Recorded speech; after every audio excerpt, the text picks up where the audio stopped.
안녕하십니까. 만화공인중개사의 저자 이용훈입니다. 오늘은 부동산학개론 제43강 시간으로서 제3편 부동산 감정평가론의 첫 번째 시간입니다. 그래서 그 소단원 1 감정평가의 기초이론 1. 감정평가란 무엇인가 2. 감정평가의 분류에 대해서 같이 알아보도록 하겠습니다. 자, 이 감정평가 부분이 그 기존의 부동산 가격 공시 및 감정평가에 관한 법률의 규정이 되어 있는데, 이 부동산 가격 공시 및 감정평가에 관한 법률이 2016년 9월 1일부터 둘로 나뉩니다. 그래서 하나는 부동산 가격 공시에 관한 법률, 그리고 다른 하나는 감정평가 및 감정평가세에 관한 법률, 이렇게 둘로 나뉘어서 시행되고, 이 감정평가란 무엇인가? 자, 첫 번째 그 감정평가의 개념을 볼 것 같으면, 감정평가 및 감정평가세에 관한 법률에 나와 있는 규정을 그대로 인용한 것입니다.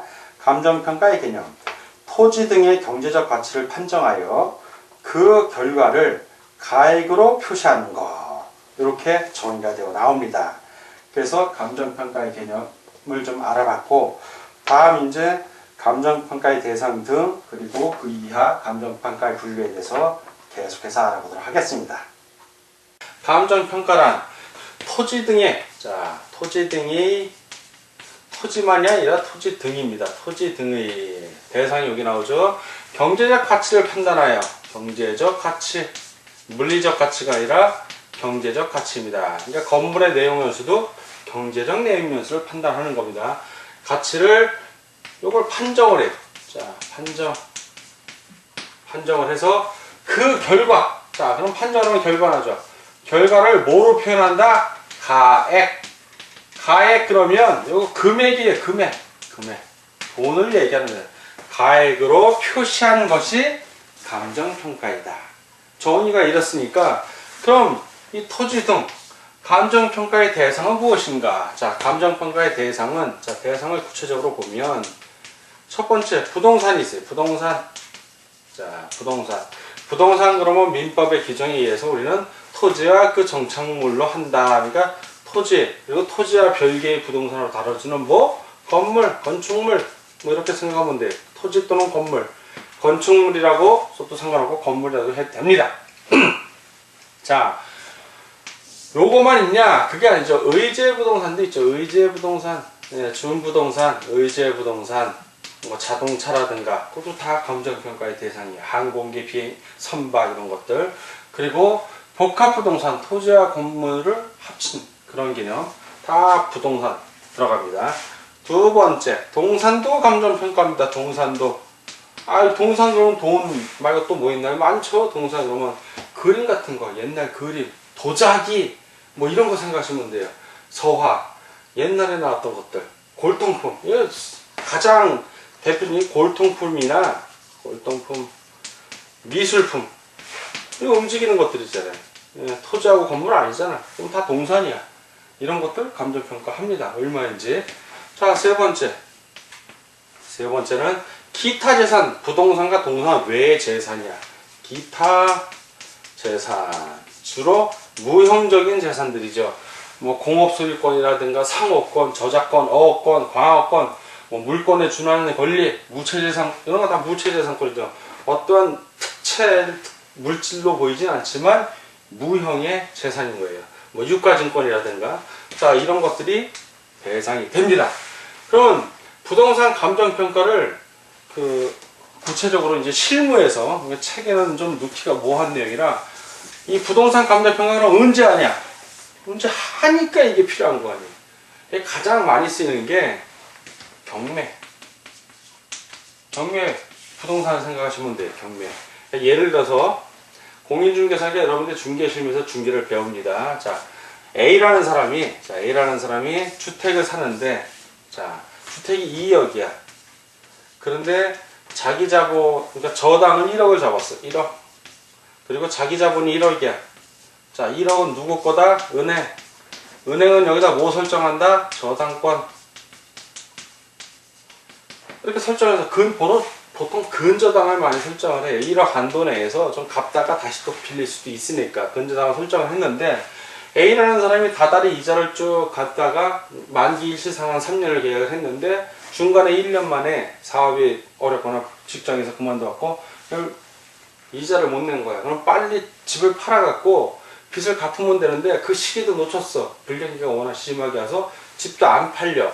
그럼 은행은 이자를 이 사람이 안 갚아 첫 달. 그러면 계고장을 보내죠. 경고합니다. 은행 이자율이 당신은 기존의 이자율보다 높은 이자율을 내야 되고 언제까지 내라고.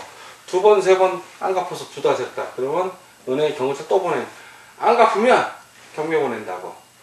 그때 어떻게 이 사람이 은행 가서 사정을 해서 어떻게 얘기를 했으면 되는데 뭘 몰라 법을 모르니까 버틴 거야. 은행 이거에 대해서 본인이 직접 팔아가고 처분 안 하고 이 저당권을 저당권을 근거로 법원에다가 이 집에 대해서 법원에다가 경매 신청을 해. 경매 신청. 그럼 법원에서는 경매 신청이 들어오는데 서류가 다 맞으면 가서 실사를 안 해. 그냥 서류로만. 서류에 다 맞아. 저당도 맞고 이 사람이 돈 안 낸 것도 맞고 그러면 바로 뭐 하냐? 경매 개시 결정 등기를 올려버린다. 그러면 압류가 돼. 그 즉시. 압류라는 거는 등기부에 압류돼. 압류되는 순간 이 집은 사고 팔고를 못해. A는 더 팔 수도 없고 누가 사겠다고 해서 팔리지도 않아. 소유권 이전이 아닌데 압류가 그렇게 무서운 거예요. 압류되는 순간. 가압류도 마찬가지고 가는 임시란 뜻이야. 가압류 그러면 가짜 압류가 아니야. 임시 압류가 얼마나 무서워 또. 자, 이 압류를 풀려면 이 사람이 빚을 갚든가 압류를 그냥 안 풀면 경매로 넘어가는 거예요. 이 사람이 도망가버려서 사업이 안 돼갖고 그냥 야밤 더 주려 해버린 거야. 아니면 이 은행에 1억 말고도 자기 돈 1억 있던 것도 까먹고 또 다른 저당을 잡아놓은 거야. 그러면 도망가 버린다고요. 채무자가. 자, 그럼 은행에서 압류가 나오면 이걸 경매에 넘겼잖아. 근데 경매에 넘기면 어떤 근거가 있어야지. 얼마에 판다는 조건을 제시해야 되는데 이 집 부동산이죠. 부동산에 대해서 은행에 있는 판사나 거기 은행에 있는 직원이 직접 가서 이게 얼마짜리죠? 이렇게 알아보질 않고 감정평가를 해야 될 거 아니야. 법원도죠. 감정평가를 해야 되는데 본인들이 법원이 직접 하지 않고 감정평가사에게 의뢰를 해요. 그럼 감정평가사는 그 돈을 받고 감정을 평가해 주는 거야. 그때 부동산 감정평가를 하는 거예요. 그때 가장 보편적으로 많이 하는 게. 기업에서도 감정평가를 해요. 그리고 또 하나, 은행이 저당권을 설정할 때 이게 1억을 꿔줘야 될지 5천만 원만 꿔줘야 될지 모르잖아.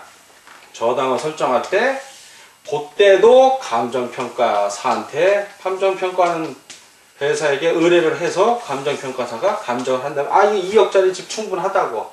그럼 1억 꿔주는 거예요. 50%니까. 이해가 가죠. 감정평가사들이 하는 일은 많은데 이런 구체적인 우리 주변에서 흔히 볼 수 있는 주택, 아파트라든가 토지 같은 거는 감정평가사가 감정평가하기 전에 시장조사를 하죠. 시장조사를 다 해서 가장 최적의 감정을 평가하는데 그 시장조사할 때 누구한테 온다? 공인중개사한테 가는 거야. 자기들이 무슨 수로 그걸 알아? 공인중개사한테 가서 물어보는 거예요. 구체적으로. 그러니까 감정평가사는 감정평가할 때 진짜 전문가지만 실질적인 전문가는 1년 후에 여러분들이에요. 공인중개사들. 당신들이 3차 수준의 전문가니까 자부심을 갖고 중개에 임하셔야 됩니다.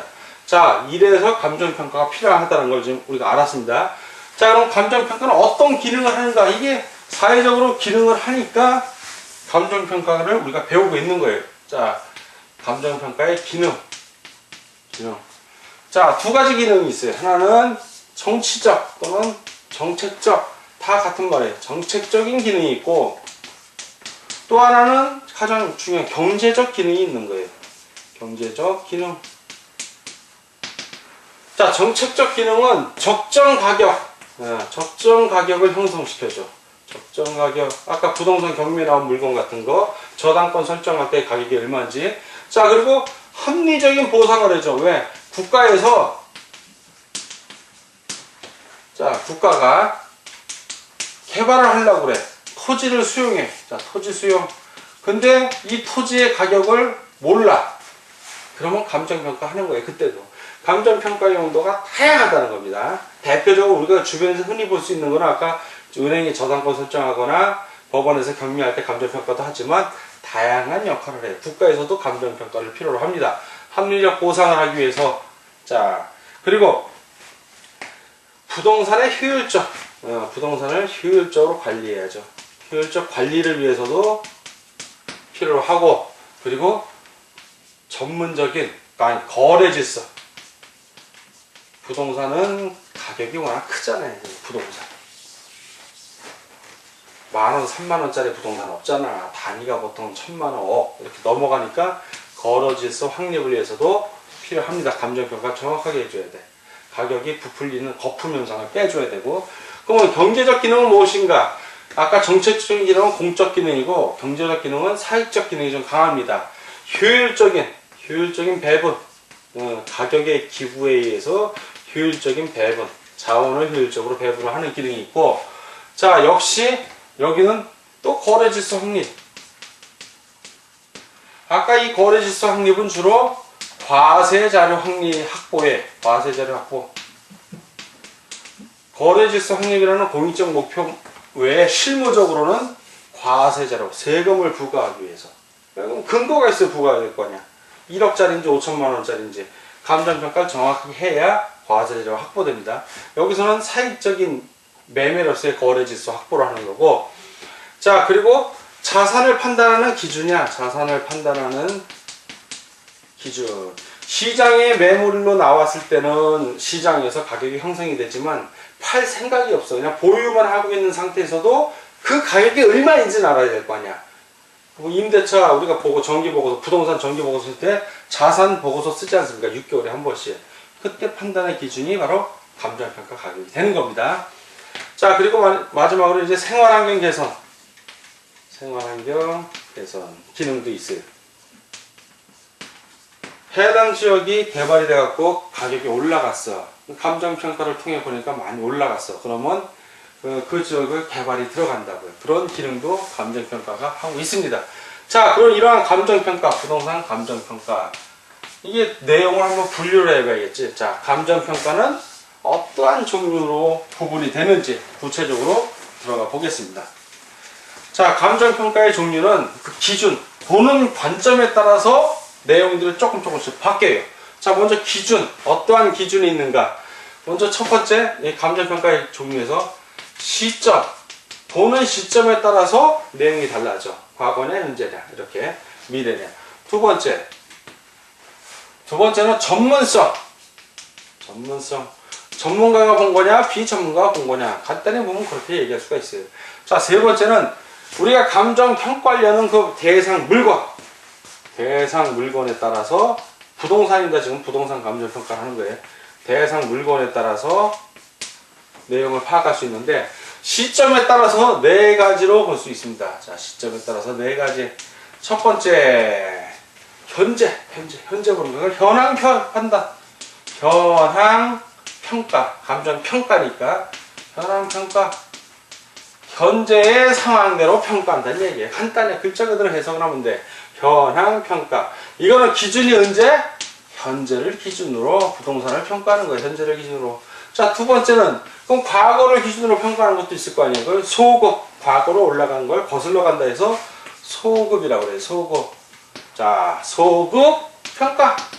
자, 이거는 과거의 어떤 일정 시점. 감정 평가는 항상 어떤 시점이 있어.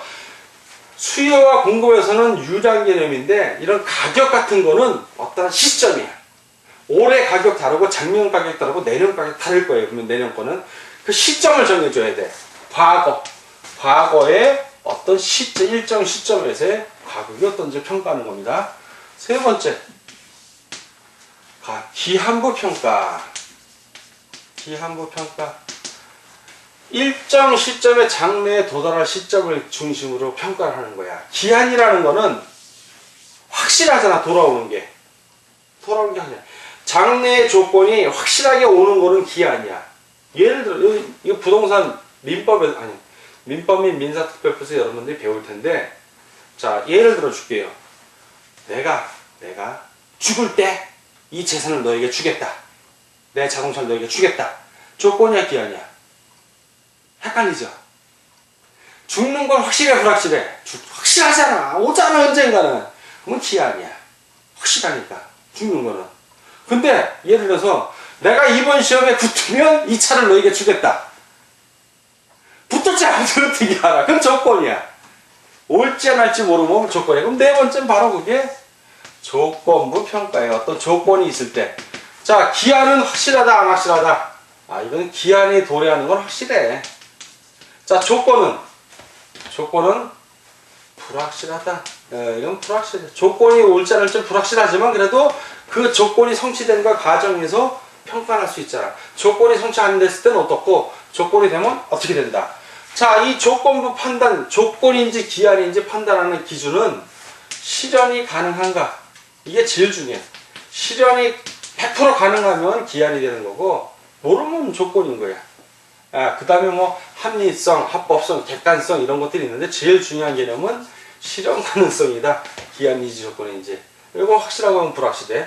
자, 이런 게 시점에 따른 평가고, 그럼 전문성에 따른 평가는 첫 번째 1차 수준의 전문성, 1차 수준의 평가.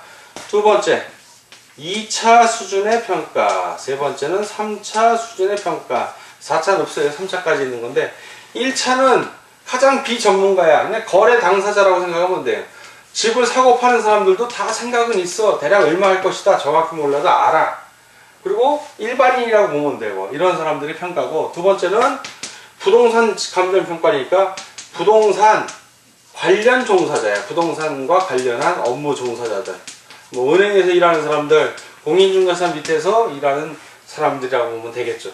자, 감정평가사 회사에 소속된 감정평가사가 아닌 직원들. 다 2차. 3차는 공인중개사, 그리고 감정평가사. 일부 교재에서는 공인중개사를 2차로 놓는 책들이 있어. 나는 개인적으로 학자로서 이거 싫어합니다. 왜냐하면 부동산 감정평가잖아. 부동산과 관련해서는 감정평가사가 전문가라고 우리가 인정을 해. 이걸 인정 안 한다는 게 아니에요. 그렇지만 이 감정평가사가 누구에게 자문을 구한다? 공인중개사에게 물어봐. 그럼 누가 더 잘하는 거야? 공인중개사가 더 잘하는 거지. 그러나 이건 논란의 소지가 있어요. 학자적으로 감정평가만큼은 논란의 소지가 있어서 시험 문제 내기에는 애매해. 공인중개사 2차에 놓을지 3차에 놓을지. 그러나 나는 소신을 갖고 이번에 말씀드리는데, 공인중개사는 3차 수준의 전문가예요. 감정평가 하는 거예요. 물론 감정평가를 해서 뭐 법원에 알려준다 이런 건 안 하지만 구체적으로 나오는 가격에 대한 자료를 제일 많이 갖고 있어. 그 지역의 부동산은 이 사람들이 제일 잘 알아. 전국적인 거는 모를 수도 있겠지. 타 지역은 타 지역의 공인중개사가 알아. 그러니까 공인중개사 감정평가를 3차에 넣는 겁니다. 자, 이게 2차에 넣는 것도 있다는 걸 참고적으로 알려는 드립니다. 자, 이제 대상 물건, 시험 문제는 이런 거 안 나오고, 이게 제일 많이 나와. 대상 물건. 이 물건에 따라, 대상 물건에 의한 분류야. 대상 물건을 어떻게 판단할 것인지. 그러니까 요걸 좀 자세히 알아봐야겠죠. 앞에 두 개도 물론 중요하지만 개념만 알면 돼. 앞에 두 개는 현재, 과거 일정 시점, 기한 확실히 도래할 거, 조건은 불확실해. 이런 평가가 있는데, 대상 물건은 워낙 중요하니까 따로 공부를 좀 하겠습니다. 자, 대상 물건. 감정평가의 종류는 대상 물건에 따른 감정평가의 종류입니다. 자, 대상 물건별 감정평가의 종류. 첫 번째. 개별평가. 물건 하나하나를 개별적인 단위로 평가하는 거야. 이게 감정평가의 가장 기본이 되는 평가입니다. 감정평가는 개별평가를 원칙으로 평가를 해요. 예를 들면 토지 같은 경우 한 필지를 평가할 때 한 필지하고 한 햅지야. 구분을 안 해. 쪼개질 않는다는 얘기야. 두 필지를 합하지도 않고 원칙이 그렇다는 겁니다. 하나를 하나로 평가할 때를 개별평가라고 그럴 때. 자, 그런데 두 필지를 하나로 평가할 수도 있잖아. 그런 걸 뭐라고 그런다? 일괄평가라고 그래. 일괄해서 하나로 묶어서 일괄해서. 즉 이거는 두 개 이상이야. 두 개 이상. 대상 물건이 두 개 이상인 거야. 그럴 때 하나로 평가를 하는 게 일괄 평가를 하는데, 가장 대표적인 게 2필지 이상을 1획지로 평가하는 거. 예를 들자면 두 개 이상의 부동산이라도 하나로 이용될 때, 그럴 땐 1필지로 쓰는 거야. 대표적인 게 복합부동산을 생각하면 돼. 복합부동산. 토지하고 건물은 따로따로야, 분명히. 근데 거래될 때 하나로 주택 건물이 있고 토지가 있어. 이거 따로따로 계산을 안 해. 한꺼번에 계산해. 그러면 일괄평가야. 토지하고 건물. 마치 땅이 두 필지인데 하나로 쓰여. 그러면 두 개를 한 필지로 평가하는 거야. 뭐 민법에서 나온 주물과 종물이라든가, 그리고 주물과 부속물 같은 것도 하나로 평가하니까 일괄평가를 합니다. 그리고 일괄평가를 조건으로 의뢰를 제시했을 때 감정평가를 해주십시오. 다만 A와 B를 일괄해서 하나로 뭉쳤을 때 일괄해서 평가해주세요 라고 조건을 의뢰하면 그때 일괄평가를 하는 겁니다. 원하는 대로 해줘야지. 자, 세 번째는 구분평가야. 일괄평가하는 거 두 개를 하나로 평가하는 경우도 있지만, 나눠서도 평가해야지. 나눠서 방금 1필지 1획지 개별평가, 일괄 두 필지 한 획지. 반대에 이건 구분한 거니까 1필지를 두 획지로 평가할 수도 있는 거예요. 워낙 땅이 넓어. 아니면 어떤 땅은 도로에 이렇게 접해 있는데 요 부분은 비싸고 요 부분은 싸. 이렇게 될 수도 있어. 한 필지가 1필지를 두 필지 이상으로. 자, 이런 것들을 구분해서 평가한 데서 구분평가라고 그래요. 자, 네 번째. 여기까지는 쉬워. 개별평가, 이건 1대1, 일괄평가 두 개를 하나로, 구분 하나를 두 개로. 여기까지는 개념이 쉬운데, 헷갈리는 건 4번하고 5번이 제일 헷갈려, 항상. 4번하고 5번. 자, 4번은 부분평가야. 구분하는 거는 한 필지를 두 개로 구분해서 평가하는 건데, 단어로 알면 쉬운데, 부분, 전체의 한 부분을 평가하는 것 같아. 구분이랑 비슷한데 다르대. 다른 거야, 분명히. 자, 그리고 독립평가라는 게 있어요. 쓰는 김에 마저다 씁니다. 독립평가. 자, 뭐가 다른지 구체적으로 좀 따라보면, 부분평가는 대표적인 게 뭐냐 하면, 이게 일종의 현황평가인데, 건부지를 생각했자. 건물이 있어. 건물이 있고, 요 밑에 건물 바닥에 부속됐구나. 이 건부지잖아. 이것도 건부지고, 요 공지 포함해서 이것도 대지를, 공지도 포함해서 건부지라고 그래요. 자, 이 건물에 부속된 땅, 요 땅, 건물이 없을 때. 자, 건물이 없을 때 평가하는 건 독립평가고, 부분평가는 건물이 있는데, 건물이 있는 상태에서 이 땅은 얼마냐. 이게 바로 부분평가예요. 부분평가. 얘는 또 하나. 토지를 수용하는데, 지금 건물이 있고 대지로 이렇게 쓰이는 땅이 있는데, 건물이 있고 땅이 있고 요쪽은 수용이 안 되고 요거만 수용이 되는 거야. 요거만 수용이 돼.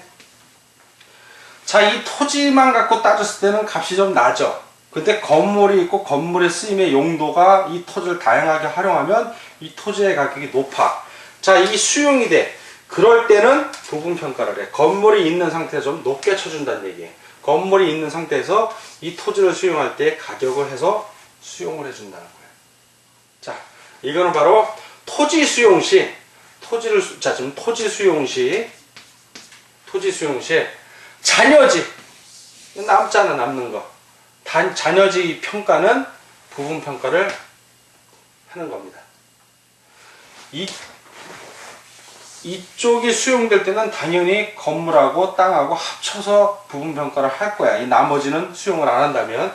그렇지만 이쪽이 땅만 들어갈 때도 역시 부분평가를 한다는 거예요. 건물이 있는 걸 상정하고, 건물이 있을 때 그 토지의 가치. 근데 독립평가는 뭐냐면, 건물이 있어, 지금. 밑에 땅도 있어.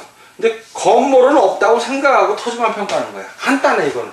왜 이 평가가 왜 필요하냐? 이 평가가 필요한 이유가 있어. 요거는 땅값 과세하기 위해서 세금을 내라고 그럴 때, 건물이 있는 상태에서의 땅값은 같이 올라가지만 건물이 없으면 땅값은 그렇게 많이 안 올라가. 과세. 과세의 기준으로 활용하려고. 즉, 좀 땅값이 싸잖아. 건물이 없다고 생각하면. 그때의 땅값을 과세 기준과 세금을 좀 낮춰준다는 의미예요. 자, 이거는 바로 어떤 경우에 독립평가라면 표준지, 나중에 배웁니다. 표준지 공시지가. 공시지가 뭐냐면 공개적으로 보여지는 토지의 가격이야. 정부에서 규정을 한 거야, 공시지가를. 그런데 그 땅값 중에 표준이 되는 거야. 전국에 있는 땅 중에 50만 필을 딱 선정해. 50만 필 정도로. 전체 전국을 다 조사를 못하니까 50만 필을 선정해서 그거에 공시지가를 결정을 해요. 누가? 국토해양부 장관이. 그럼 이 표준지를 근거로 해서 개별적인 땅들은 각 시군 구청장들이 개별 공시지가를 결정을 하는 거예요. 그러니까 표준지 공시지가는 땅값만 보면 돼. 땅값만. 건물 왜? 재산세를 매길 때 토지분 재산세, 건물분 재산세 따로 나온단 말이에요. 그럼 토지분 재산세에 건물이 반영이 되면 안 되잖아요. 토지만 보면 되는 거야. 그래서 과세의 기준을 삼기 위해서 독립평가는 건물을 신경을 안 써. 땅만 독립된 거야. 알기가 쉽. 땅만 독립해서 평가하는 거야. 쉽죠? 근데 부분은 건물과 토지, 즉 복합된 거의 한 부분으로서 평가를 하는 거야. 구분은 한 필지를 구분해 둘로 나눠, 획지로 나눠서 평가한다는 거고. 그러니까 헷갈려 하실 필요가 없는 게 이 말 뜻을 가만히 생각을 하면 이 말 안에, 제목 안에 다 있는 거예요. 그 뜻이. 그러니까 개별평가 하나를 하나로 개별적으로, 일괄 두 개를 하나로 일괄해서, 구분 하나를 반으로 나눠 구분해서, 부분 건물이 있는 것도 생각을 하고 그 상황에서 부분적으로 평가하는 거야. 독립 건물이 있어도 없다 생각하고 독립해서 토지를 평가하는 거야. 5가지 대상 물건별 감정평가의 종류를 뵀는데 왜 이렇게 좀 강조를 하냐? 우리 뚱뚱해져 갖고 시험 문제 워낙 잘 나오니까 뭐가 나올지 몰라. 딱 5개야. 다음은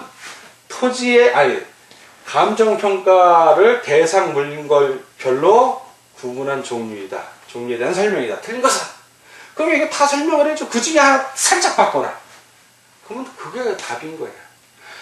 틀린 것은 그러면 틀린 거 그러면 맞는 것은 개별평가 해놓고는 일괄평가 써놓고, 일괄평가 해놓고는 개별, 뭐 이렇게 바뀌어놓고는 뭐 하나는 맞는 거 딱 써놔. 그럼 그거 그러면 돼. 시험 문제 내기 아주 편하고 수험생들이 헷갈려하기 딱 좋은 부분이 이 부분이야. 그래서 강조하는 겁니다. 자, 오늘은 감정평가가 뭔지, 그 개념하고 언제 쓰이는지 그런 걸 좀 배웠고, 감정평가를 구분하는 3가지 기준, 그 시점, 전문성, 그리고 대상 물건별. 그 중에서 시험 문제 가장 잘 나오는 게 대상 물건별인 걸 얘기했고, 시점이나 전문성 부분은 이해를 하시면 되는 부분이니까 어려워하지 마시라는 거. 자, 그 대상 물건별 하나, 둘, 셋, 넷, 5가지는 다시 한번 또 교재를 한번 읽어줄 걸 부탁드립니다. 자, 오늘 공부하느라고 수고하셨습니다. 감사합니다.